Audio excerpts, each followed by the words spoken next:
आज का शिव परिचर्चा कार्यक्रम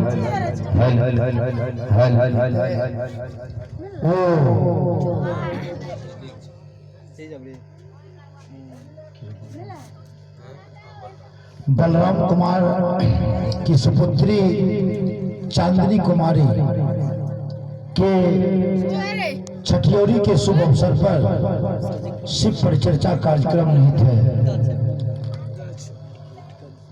मैं कहना चाहूंगा कि शादी विवाह के शुभ अवसर पर मैं अक्सर कहा करता था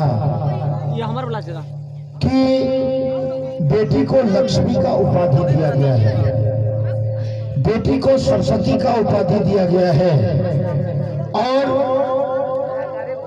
साहस के मायने में बेटी को दुर्गा कहा गया है। और इतना परिभाषा से परिभाषित करते हुए लड़की के जन्मदिन, लड़की का जब जन्म होता है तो घरों में शोक की लहर दौड़ पड़ती है और लड़का का जब जन्म होता है तो बड़ी खुशहाली होती है, हर्ष होता है। मैं धन्यवाद देना चाहता हूं आयोजक महोदय को कि लड़की होने के शुभ अवसर पर इस प्रकार का शिव परिचर्चा कार्यक्रम रखना और अपनी प्रसन्नता को शिव परिचर्चा के माध्यम से व्यक्त करना, ये अपने आप में बहुत बड़ी बात है। मैं ताहे दिल से धन्यवाद देता हूं आयोजक महोदय को और मैं बारंबार इस बात को दोहराता हूं कि यहाँ पर जितने लोग उपस्थित होते हैं हर व्यक्ति शिव का शिष्य है। कुर्सी सबका बराबर है और जब कुर्सी बराबर है तो देन लेन तो हो नहीं सकता। इसीलिए हम लोग अनाधिकार आशीर्वाद नहीं दे सकते, लेकिन जिसको कि हम और आप गुरु बनाए हैं, जिस परमात्मा को, शिव को, उस जगत गुरु शिव से हम लोग दया याचना करते हैं जो हे महादेव, हे जगत गुरु शिव, इस शिव परिचर्चा का कार्यक्रम जिस उद्देश्य से रखा गया है वह लड़की चांदनी कुमारी पर आप अपना इस प्रकार से दया दृष्टि डालें जो अपने माता पिता का नाम रोशन करने के साथ साथ इस समाज का भी नाम रोशन करे। और साथ साथ में एक बात और कह देना चाहता हूं कि एक बात कटु सत्य है, लड़की जो है वो पराई धन है, वो रखने का चीज नहीं है। वो इस समाज से एक ना एक रोज हट जाती है, दूर निकल जाती है और फिर जहां जाती है उस घर को संवारने का काम करती है। मैं परमात्मा से उस दिन के लिए भी दया मांगता हूं और मैं कहना चाहूंगा तमाम शिव शिष्य से कि जगत गुरु शिव के परिचर्चा में उपस्थित होते हैं, हम तमाम लोग उपस्थित होते हैं, लेकिन हम लोग उपस्थित होने के बावजूद भी अनुपस्थित रह जाते हैं। कारण क्या है? कारण है तन मेरा यहाँ पर रहता है और मन कहीं और चला जाता है। जब तक कि अपने मन को उस परमात्मा की तरफ नहीं ले जाएंगे, जब तक कि आप अपनी आत्मा को उस परमात्मा से जोड़ने का काम नहीं करेंगे, तब तक परिणाम आने वाला नहीं है। यह जो आडंबर युक्त जो आप शिव परिचर्चा कार्यक्रम देखते हैं, भैया इससे कुछ होने जाने वाला नहीं है। अब होता क्यों है, इस बात पर अगर विचार करेंगे तो पता चलेगा हर बात की विज्ञापन होती है, हर बात का प्रचार प्रसार किया जाता है। आप देखे होइएगा, परसों की तरसों गांव में आम सभा के बारे में बतलाया जाता था, यानी प्रचार होता था, जो कि आज आम सभा लगेगी लक्ष्मीपुर लालचंद के मध्य विद्यालय में। आप देखे होंगे जो विज्ञापन आया, प्रचार आया, तो 23 तारीख को ऋण माफी की योजना जो है आपके पंचायत मध्य विद्यालय लक्ष्मीपुर लालचंद में एक शिविर लगेगी, जहां पर जिन लोगों पर बैंक का ड्यूज है उस ड्यूज को माफी कर दी जाएगी। आप दे लेकर के अपना नो ड्यूज ले सकते हैं, यानी हर कार्य का विज्ञापन होता है।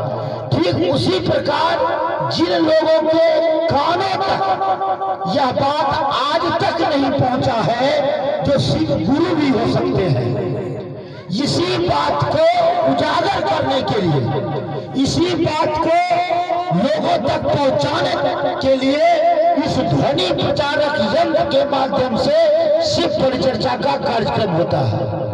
लेकिन कुछ लोग ऐसे होते हैं जिनको शिव परिचर्चा से कोई लेना देना नहीं होता है, उनको तो मात्र भजन से लेना देना है। उनको गाने के लिए भजन चाहिए तो शिव परिचर्चा अच्छा, अगर भजन गाने का मौका नहीं मिला तो शिव परिचर्चा खराब। ऐसी बात नहीं होती है। जो लोग शिव परिचर्चा का उद्देश्य लेकर के निकल चुके हैं उनको कोई फर्क नहीं पड़ता।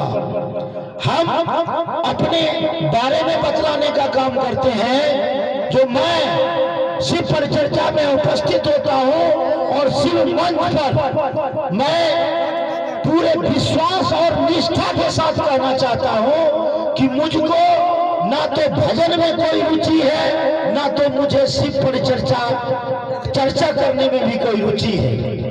लेकिन कहा जाता है, मैं लोगों के मुखारबिंद से सुना हूं, जो मंच संचालक का जो आदेश होता है वो गुरु आदेश होता है, क्योंकि इस शिव मंच को विचार मंच कहा गया है और इसको शिव मंच कहा गया है। मैं बैठता हूं, मैं सुनता हूं और बहुत कम उम्र के बच्चे लोग यहाँ पर आकर के शिव परिचर्चा करते हैं। मैं गौर से सुनता हूँ और जब वो बोलता है तो कुछ ऐसे बात को वो बोल देते हैं जिनसे जिस बात को लेकर के हमारे मन में एक विचार उत्पन्न होता है, जो यह बात तो आज तक हमारे दिलो दिमाग में नहीं आया है, इस बच्चे के दिलो दिमाग में कैसे आ गया।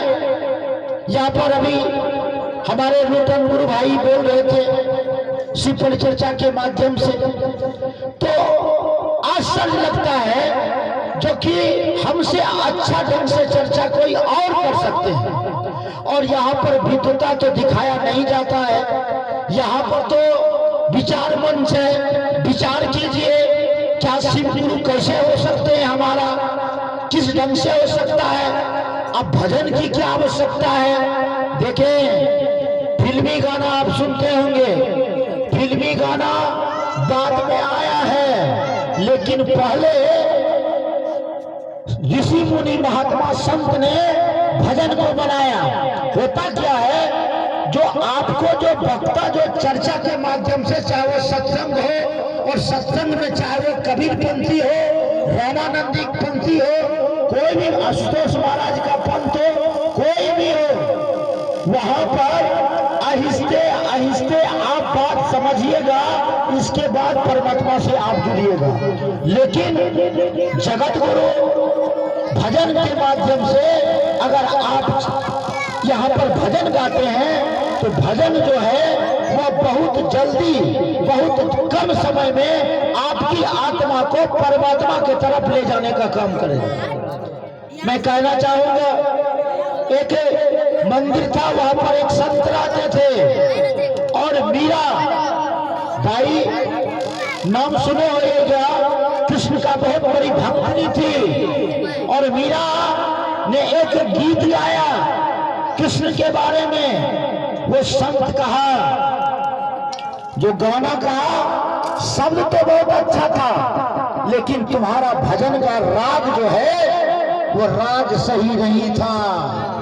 मीरा ने जवाब देती है उस संत को, और मीरा कहती है जो कि मनुष्य जो है वो मनुष्य को मनुष्य रिझाने के लिए राग की आवश्यकता होती है, परमात्मा को रिझाने के लिए तो अनुराग की आवश्यकता होती है।